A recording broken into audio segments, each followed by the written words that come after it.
Hello everyone, welcome है आपका इस वीडियो में। आज का हमारा क्वेश्चन है if E and F are events such that probability of E is equal to 0.6, probability of F equal 0.3 and probability of E intersection F is equal to 0.2, then find this and this. Okay, तो चलिए इसको solve करते हैं। Solution simple question है लेकिन important है exam purpose से। Okay, given that probability of E, जो इंफॉर्मेशन गिवन है उसको लिख लीजिए। This is 0.6, probability of F this is 0.3 and probability of E intersection F this is equal 0.2। Okay, now अब हम लिखेंगे we know that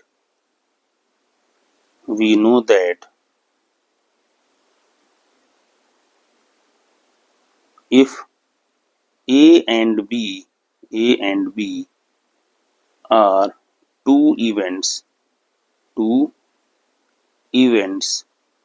then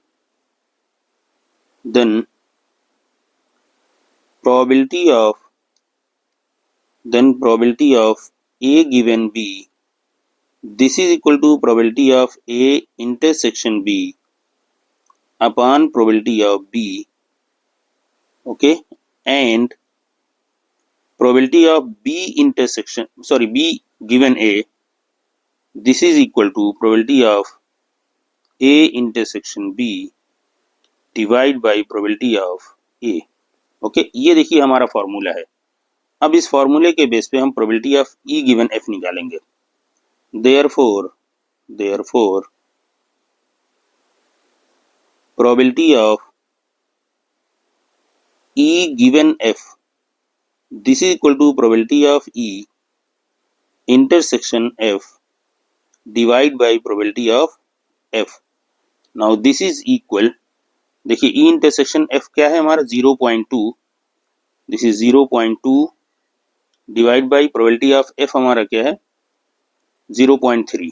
okay, 0.3, this is 0.3, तो ये हमारा क्या हो गया 2/3।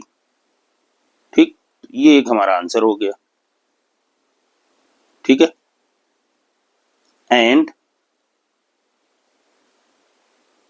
Probability of F given E this is equal to probability of E intersection F divide by probability of E. Now this is equal to 0.2 divide by probability of E हमारा क्या है 0.6, this is 0.6, तो ये क्या हो गया 2/6, that means 1/3। Okay, तो ये देखिए एक सिंपल क्वेश्चन था। फॉर्मूला आपको ये अगर पता है तो आपके लिए बहुत आसान है। तो उम्मीद है आपको ये सॉल्यूशन समझ में आ गया होगा। मिलते हैं अगली वीडियो में। Good bye.